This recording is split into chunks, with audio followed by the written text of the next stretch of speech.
Salam saudara kekasih dalam Yesus Kristus. Saya berharap saudara-saudara saat ini dalam keadaan sehat dan selalu dalam perlindungan Tuhan Yesus Kristus. Di dalam masa pandemi corona ini emang sangat sulit dalam segi perekonomian, juga sangat sulit ya. Setidaknya kita di sini masih bisa berkumpul lagi, masih bisa dalam memuji dan memuliakan nama Tuhan. Pada kesempatan kali ini saya sedikit memberikan kesaksian betapa baiknya Tuhan Yesus dalam kehidupan kami. Singkat cerita, saya bekerja pada bulan Desember 2013. Saya bekerja di salah satu stasiun TV swasta di Jakarta. Hampir kiranya 3 tahun saya bekerja. Saya memutuskan untuk menikah dengan putri yang saat ini ada di samping saya ini. Saya menikah di bulan September 2016. Saya nikah saat itu. Saya ambil cuti nikah. Dan selesai cuti nikah saya kembali lagi masuk kerja. Selang sehari dalam kerja saya sempat dipanggil HRD untuk menghadap kepala HRD. Di situ saya sempat berpikir, apa ya saya kena layoff di perusahaan itu, karena isu-isunya sebelum bulan September itu saya ada isu bahwa ada pemangkasan karyawan di perusahaan TV tersebut. Saya pikir saya nggak kena, orang saya bekerja juga baru 3 tahun gitu loh. Dilalah saya salah satu karyawan yang kena layoff tersebut. Saya menghadap HRD, saya diomongin bahwa saya salah satu karyawan yang kena layoff. Sedih hati rasanya. Kenapa? Saya nikah, kenapa dapat kado terindah layoff itu? Saya sempat bilang ke HRD, Bu HRD, ini kado terindah buat saya. Lah kenapa? Iya, saya sambil nunjukin cincin saya habis nikah, Bu HRD. Sempat Bu HRD itu sedih banget gitu. Ya namanya musibah ya. Si HRD ini memberikan kekuatan buat saya. Ini bukan pemberhentian jalan karir saya gitu. Kamu bisa dapat kerjaan lebih baik di luar sana gitu. Dibilangin gitu. Ya namanya manusia, saya yain aja. Soalnya mau gimana, mau saya tolak juga itu udah keputusan perusahaan gitu. Sudah berapa ratus orang ya, kira-kira hampir 600 orang yang kena pemangkasan karyawan. Singkat cerita, saya dapat pesangon dari perusahaan tersebut. Saya layoff mulai bulan Oktober 2016. Saya sempat berhenti kerja waktu itu. Uang pesangon saya ini saya lunasin buat cicilan-cicilan saya yang dahulu-dahulu. Ya, puji Tuhan, untuk jumlahnya sama persis dengan pesangon yang saya terima. Tuhan itu emang begitu baik dalam hidup saya. Kenapa? Karena Tuhan gak mau anaknya terlilit utang. Ini loh, udah lunasin utang-utangmu. Kamu hidup yang sederhana aja, yang istilahnya yang damai. Ya udah, saya lunasin semua, tutup cicilan-cicilan saya. Puji Tuhan, saya tidak punya hutang sama sekali waktu itu. Saya mulai cari-cari kerja bulan Oktober, November, Desember. Saya cari-cari kerja itu. Waktu pas bulan Desember, saya dapat panggilan telepon dari teman kantor saya. menawarkan untuk bekerja di production house PH di daerah Selipi Kemanggisan sana. Saya bekerja di sana tidak lama karena saya bekerja dari Desember sampai Maret. Saya kena pemutusan kerja juga waktu itu di perusahaan production house yang kedua saya, karena klien saya tidak memperpanjang masa kontrak yang saya kerjakan di perusahaan tersebut. Jadi mau nggak mau perusahaan kan nggak ada pemasukan, jadi otomatis karyawannya dirumahkan saja. Saya kena juga waktu itu. Di PH itu nggak banyak juga yang kerja karyawannya, jadi cuma beberapa yang dirumahkan. Bulan Maret 2017 saya nganggur lagi. Saya mulai nyari kerjaan sebagai ojek online, sebagai Uber. Waktu dulu itu Uber, zaman Uber baru masuk ke Indonesia. Itu saya daftar situ, saya kerja hampir setahun lamanya. Saya bekerja di awal tahun 2018. Itu saya dapat isu bahwa ini Uber akan tutup, dalam arti si Uber akan merger ke Grab. Apa iya saya kerja di Grab? Dalam hati saya gitu. Dilalah juga Tuhan itu mempersiapkan berkatnya buat anak-anaknya. Pada awal bulan Maret saya ada masuk telepon masuk asing nih, nomor asing yang nggak saya save di HP saya angkat. Ternyata yang saya terima ini telepon dari teman kantor saya yang dulu, dan teman kantor saya dulu itu menawarkan pekerjaan pada saya sebagai editor di perusahaan startup yang sekarang saat ini masih saya kerjakan. Tuhan itu gimana ya, baik banget pada waktunya, tepat ngasih berkatnya pada anak-anaknya nih. Udah, kamu ini loh berkatmu. Pada waktu itu bulan Maret tanggal 20 saya masuk kerja di startup itu. Tanggal 24 Maret 2018 Uber pada waktu itu tutup. Jadi pas banget Tuhan itu ngasihnya pekerjaan pada saya, dan nggak dibiarkan anaknya tuh tergeletak gitu loh, jatuh tergeletak. Saya bekerja di situ sampai sekarang saat ini. Jadi percayalah saudara-saudara sekalian, rancangan Tuhan itu tidak akan buruk, meskipun buruk bagi pandangan manusia ya. Tapi pandangan Tuhan itu beda sendiri tuh loh, ajaib. Semua yang terjadi adalah cara Tuhan untuk membentuk pribadi kita untuk menjadi lebih baik dan menguatkan kita untuk lebih percaya pada Tuhan Yesus. Itu yang saya pegang sampai saat ini. Itu ujian untuk kita naik level ke tahap selanjutnya. Jadi jangan sampai saudara-saudara khawatir, takut, gelisah dalam masa-masa saat ini. Percayalah Tuhan akan ngasih berkatnya melalui tangan-tangan orang lain juga bisa. Bapa di dalam surga, dikuduskanlah namamu, datanglah kerajaanmu.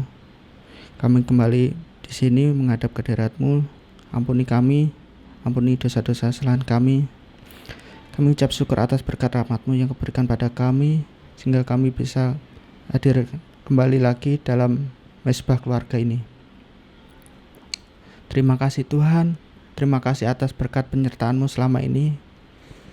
Amin.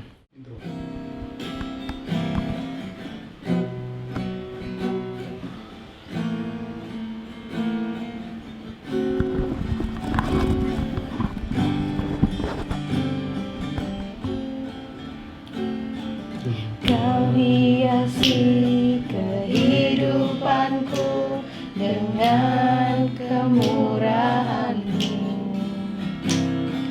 Kau rancangkan masa depanku penuh dengan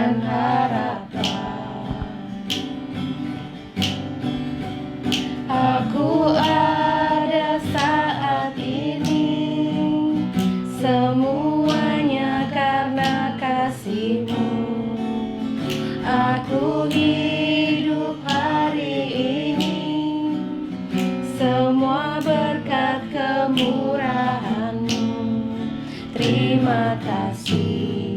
Yesus, Engkau sangat baik, teramat baik bagiku.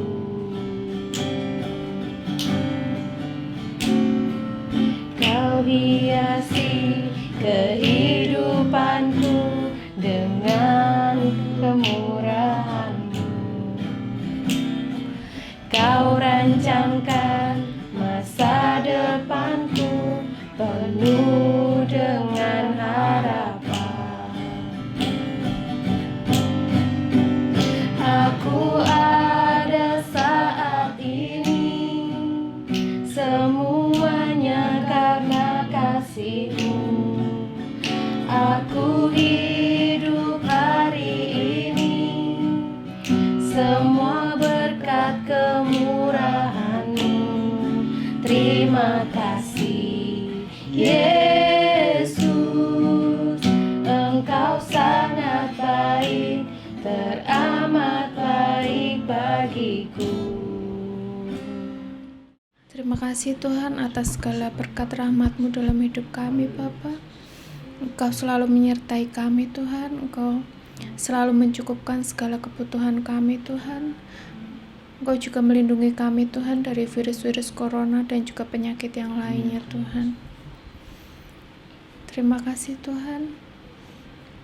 Kami mohon Tuhan berkat-Mu untuk Indonesia ini Tuhan, yang saat ini sedang menghadapi masa yang sangat sulit Tuhan, baik dari segi ekonomi maupun yang lainnya Tuhan. Kiranya Engkau beri kekuatan kepada pemerintah Tuhan, dan juga kepada tenaga medis sebagai garda terdepan untuk menghadapi corona ini Tuhan. Kiranya Engkau juga berkati masyarakat Indonesia Tuhan untuk selalu patuh kepada peraturan pemerintah Tuhan, sehingga kami bisa bersama-sama untuk melawan corona, untuk mengusir corona dari negeri kami ini Tuhan. Kiranya Engkau juga menguatkan kami Tuhan di masa yang sulit ini Tuhan. Engkau selalu jaga kami dengan malaikat pelindung-Mu Tuhan. Terima kasih Tuhan, kami serahkan semuanya ke dalam tangan kuasa-Mu. Di dalam nama Tuhan Yesus kami telah berdoa. Amin.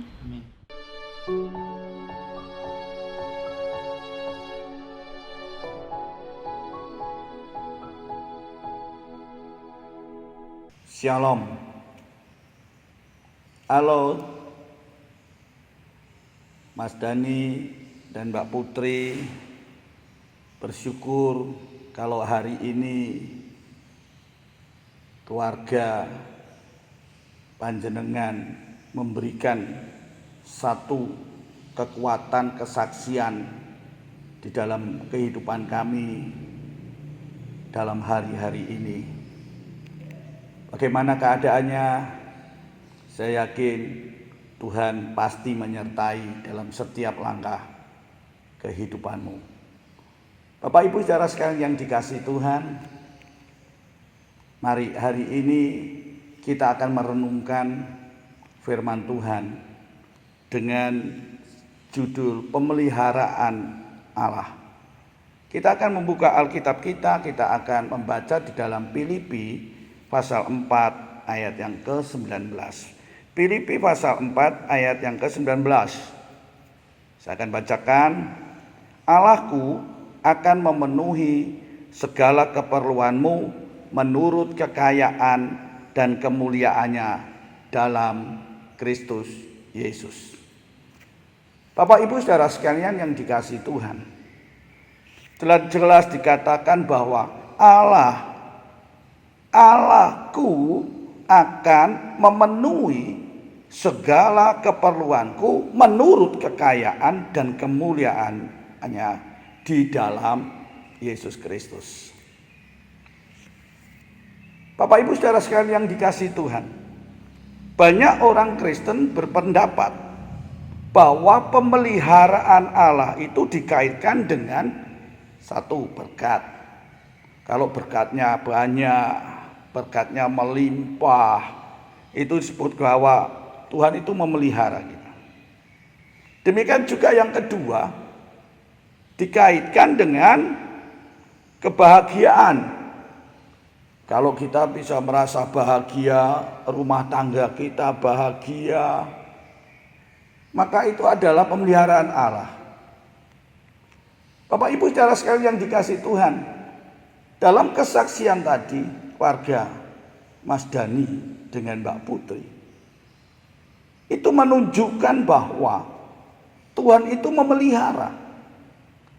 Dan pemeliharaan Allah itu sangat luar biasa. Oleh sebab itu Bapak Ibu saudara sekalian yang dikasihi Tuhan, apakah di dalam kondisi yang tidak baik, apakah di dalam kondisi paceklik, apakah di dalam kondisi masalah yang bertubi-tubi menimpa di dalam kehidupan kita, apakah di dalam kondisi penderitaan, kita mungkin sakit, seperti tadi yang disaksikan, baru enak-enak bahagianya dapat hadiah yang luar biasa, yaitu pemutusan hubungan kerja. Belum itu terjadi lagi. Apakah dalam penderitaan dan lain sebagainya itu Allah tidak memelihara anak-anaknya? Itu yang menjadi satu pemikiran kita. Ternyata Bapak Ibu saudara sekalian yang dikasihi Tuhan, bukan itulah yang kita pikirkan tentang pemeliharaan Allah itu. Pergumulan yang berat itu membuat manusia mulai meragukan pemeliharaan Allah. Apa ya benar Allah itu memelihara saya? Saya sudah setia melayani, saya aktif di dalam gereja, kurang apanya? Tapi ketika kita menghadapi pergumulan-pergumulan, apakah membuat kita mulai ragu pemeliharaan Tuhan? Kesaksian tadi menunjukkan kepada kita bahwa ternyata pergumulan-pergumulan yang seperti yang dialami oleh keluarga kami tidak membuat dia meragukan pemeliharaan Allah. Tepat pada waktunya Tuhan sediakan. Tuhan bisa bawa dalam kehidupan kita dengan berbagai macam jalan dan cara Allah.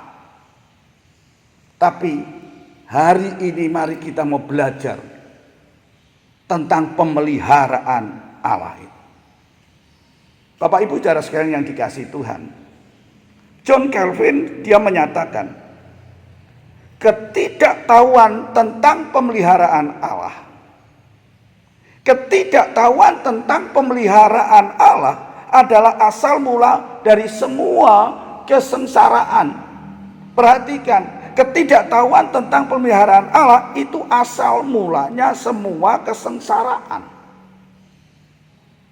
John Calvin juga mengatakan, dan berkat yang terbesar itu terletak pada pengenalan tentang pemeliharaan Allah. Berkat yang terbesar terletak di dalam pengenalan tentang pemeliharaan Allah. Jadi perhatikan Bapak Ibu saudara sekalian dikasihi Tuhan, pengenalan kepada pemeliharaan Allah itulah yang menjadi utama di dalam kehidupan kita. Jangan kita itu tidak mengerti tentang pemeliharaan Allah. Jadi kita itu harus tahu benar tentang pemeliharaan Allah. Bapak Ibu saudara sekalian yang dikasihi Tuhan, dalam kondisi yang seperti ini, saya yakin apa yang dialami oleh keluarga Mas Dani dengan Mbak Putri, itu pun juga kita hadapi dengan berbagai macam masalah yang berbeda-beda. Tetapi mari kita akan belajar hari ini tentang pemeliharaan Allah. Pemeliharaan itu adalah providensia. Artinya apa? Melengkapi. Pemeliharaan itu artinya melengkapi. Kalau melengkapi berarti dari yang ada, yang kurang, maka itu akan dilengkapi. kata providensia, pemeliharaan itu juga artinya menyediakan. Tadi dikatakan dalam kesaksian bahwa Allah menyediakan ketika ada putus hubungan baru menikah, uang sakunya, uang sangunya, ternyata Tuhan katakan menutupi dengan apa yang menjadi kebutuhan yang dahulu, ya, hutangnya, pinjamannya dan lain sebagainya, persis. Sehingga ketika tidak lagi dalam kondisi posisi di pekerjaan itu, Allah itu sudah menyediakan. Luar biasa. Saya bersyukur kalau kita bisa melihat, mendengar kesaksian pemeliharaan Allah itu di dalam kehidupan orang percaya. Kata providensia, pemeliharaan Allah itu juga berbicara tentang melindungi. Melindungi kita dari bahaya, melindungi kita dari macam-macam hal yang sedang menyerang di dalam kehidupan kita. Jadi Allah melindungi hati mereka. Dalam apa? Dalam pemahaman bahwa mereka bisa bersyukur kepada Tuhan. Supaya apa? Hati kita tidak berpikiran dan mempunyai satu perasaan bahwa Tuhan tidak memelihara, Tuhan tidak menyertai, Tuhan tidak melindungi, Tuhan tidak memberkati. Itulah kata providensia, melindungi. Bukan hanya kata melindungi, yaitu providensia itu artinya memelihara. Perhatikan dari awal sampai akhir dalam kesaksian tadi menunjukkan bahwa Allah memelihara. Satu akan tutup, Tuhan buka yang lain. Dan sampai hari ini pemeliharaan Allah itu tetap nyata. Bapak Ibu saudara sekalian yang dikasihi Tuhan.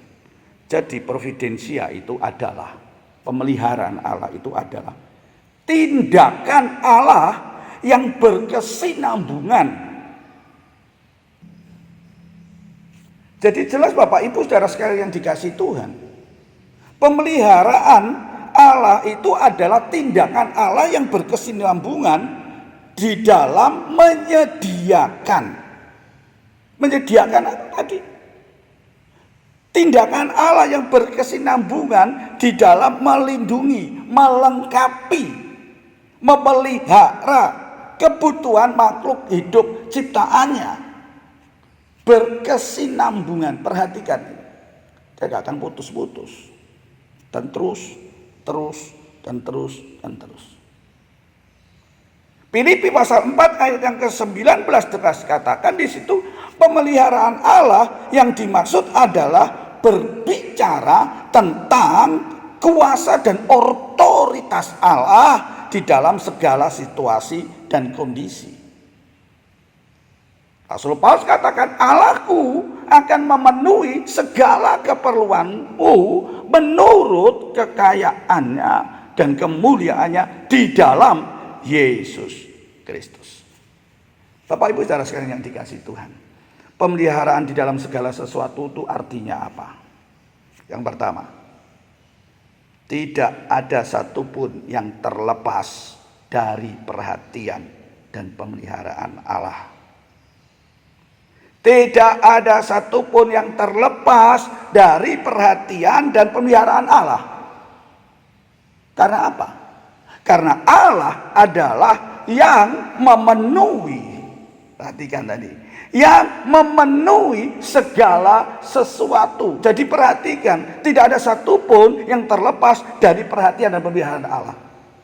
Dalam segala sesuatu yang Bapak Ibu hadapi hari-hari ini, perhatikan. Tuhan pelihara. Dia tidak pernah melepaskan kita dalam perhatiannya dan pemeliharaan dalam hidup. Yang kedua, dikatakan pemeliharaan Allah dalam segala sesuatu, dalam segala kondisi. Kondisi apa, saudara? Baik itu kondisi yang baik, sampai kondisi yang tidak baik menurut manusia. Jadi katakan begitu baiknya Allah sampai kita dalam kondisi yang tidak baik, susah, penderita, kekurangan dan lain sebagainya. Artinya dalam masa kelimpahan atau kekurangan, dalam sehat atau sakit, kaya atau miskin dan lain sebagainya, itulah disebut dengan dalam segala kondisi. Karena apa? Karena Allah adalah sang pemelihara. Allah adalah sang pemelihara. Bapak Ibu saudara sekalian yang dikasihi, Filipi pasal 4 ayat 19, kata kuncinya apa? Tadi dikatakan di dalam Kristus Yesus. Jadi jelas, hanya di dalam persekutuan, persatuan di dalam Yesus Kristus, maka kita akan dapat mengalami pemeliharaan Allah.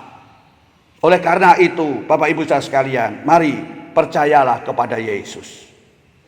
Imani bahwa ada keajaiban pemeliharaan Tuhan di dalam hidupmu. Saya bersyukur kalau hari ini kita boleh dikuatkan melalui kesaksian-kesaksian di dalam kehidupan keluarga kita. Bahwa Allah adalah Allah yang memelihara. Tetap percaya kepada Tuhan, karena tidak ada satupun yang terlepas dari perhatian dan pemeliharaan Allah. Mari kita akan imani bahwa ada keajaiban pemeliharaan Tuhan di dalam hidup. Mari kita akan terus setia, terus percaya, terus kita yakin, terus kita ibadah kepada Tuhan. Tuhan memberkati kita.